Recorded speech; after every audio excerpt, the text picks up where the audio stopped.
I'd like to make a few comments of my own about the subject of this panel. The title of the panel is Better Uses for $700 billion. We're obviously not talking just about Afghanistan. The $700 billion represents the cost of national defense, the total cost of national defense. I would amend the title to be Better Uses for $700 billion and Better National Security.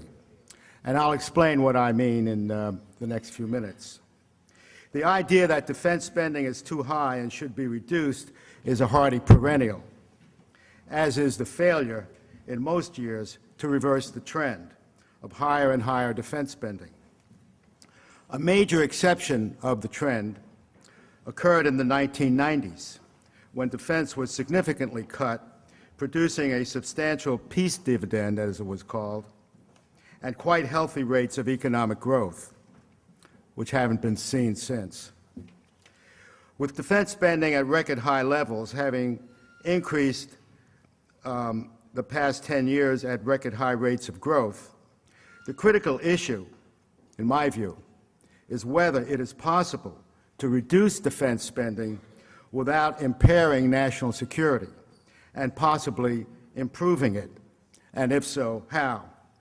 Now, there have been many efforts employing various analytical constructs over the years to show that shifts in defense spending from defense to non-defense programs would benefit various sectors of the economy.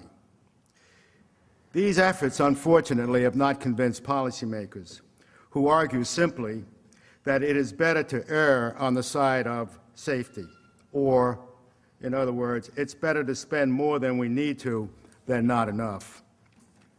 And the fact is that the interest groups behind the relatively small programs, that is, relative to defense, that could benefit from cuts in defense have been no match against the defense industry and their allied lobbies.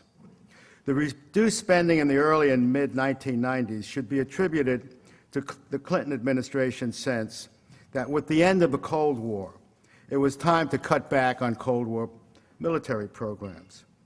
But this logical reasoning was lost towards the end of the 1990s. Nevertheless, more recent developments